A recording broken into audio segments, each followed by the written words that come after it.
NCC ধাঁচে এবার police cadet crops গঠন করতে চলেছে পুরুলিয়া জেলা পুলিশ। পুলিশ দিবসের ঘোষণা পুরুলিয়া পুলিশ সুপার অভিজিৎ বন্দ্যোপাধ্যায়ের। পুলিশ দিবসের বিশেষ দিনে পুরুলিয়া জেলা পুলিশের উদ্যোগে ছাত্রছাত্রীদের জন্য চালু করা হলো পুলিশ ক্যাডেট ক্রপস। জেলা পুলিশ সুপার অভিজিৎ বন্দ্যোপাধ্যায় এই নতুন কার্যক্রমের উদ্বোধন করেন, যার মূল লক্ষ্য স্কুল ও কলেজের ছাত্রছাত্রীদের পুলিশের কাজ এবং শৃঙ্খলা সম্পর্কে সম্যক ধারণা দেওয়া।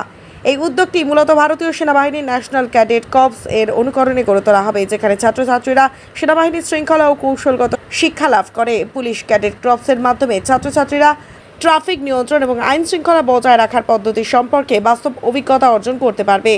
জেলা পুলিশের পক্ষ থেকে এই ক্যাডেটদের ট্রাফিক আইন সম্পর্কেও বিশেষ প্রশিক্ষণ দেওয়া হবে, যেখানে তারা বাইক আরোহীদের সচেতন এবং ট্রাফিক কন্ট্রোল করার পদ্ধতি সম্পর্কে শিখবে।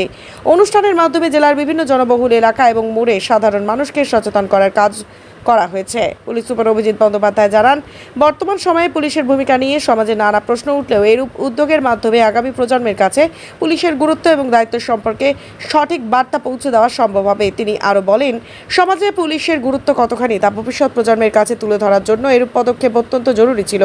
পুরুলিয়া জেলা পুলিশের এই উদ্যোগকে সাধুবাদ জানিয়েছেন স্কুল পড়ুয়া সহ তাদের অভিভাবকরা। পুলিশ ক্যাডেট কর্পসের মাধ্যমে ছাত্রছাত্রীরা সমাজে পুলিশের গুরুত্ব ও ভূমিকা সম্পর্কে সচেতন হবে এবং পুলিশের শৃঙ্খলা সম্পর্কে নিজেদের আরও সমৃদ্ধ করতে পারবে, এমনটাই মনে করেন জেলার মানুষ। কেউ কি এখানে প্রিফার করবে যে রেকলেস রাইডিং করার জন্য অ্যাক্সিডেন্ট ফেস করি?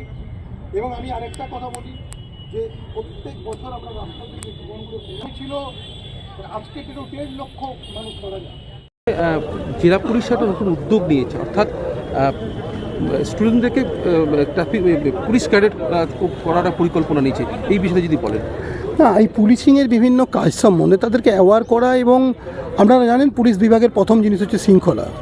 ওরাও স্কুলে যারা ছাত্রছাত্রী আছে তাদের জীবনে একটা শৃঙ্খলার একটা ব্যাপার থাকে। তো আমরা চাইছি এই সিস্টেমের মধ্যে ওদেরকে আরও বেশি এদের সঙ্গে পরিচিত করাতে, কারণ সচেতনতাও তার সঙ্গে বাড়বে এবং দেশের আইন কানুন সম্বন্ধে তারা অনেক সচেতন হবে, প্র্যাকটিক্যালি সেটাকে ফেস করবে।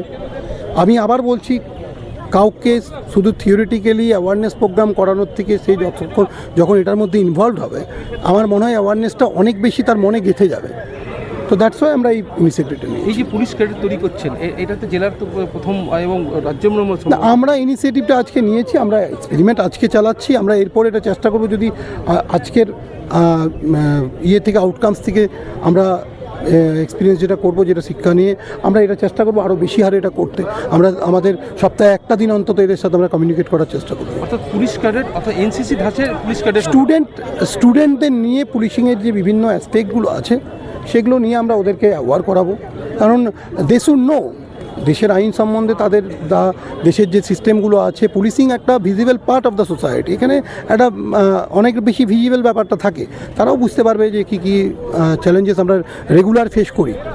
যেমন ধরুন খুব ছোটো ছোটো জিনিসগুলো আছে, হেলমেট পরে রাইড করা, ট্রিপল রাইডিং না করা, র্যাশ রাইডিং বা র্যাশ ড্রাইভিং না করা, সিট বেল্ট ব্যবহার করা, যত্রতত্র পার্কিং না করা। এই যে জিনিসগুলো আছে, যে জিনিসগুলোকে ডেফিনেটলি তারাও নিজেরাও অ্যাওয়ার হবে এবং অন্যদেরকে অ্যাওয়ার করতে সাহায্য করবে।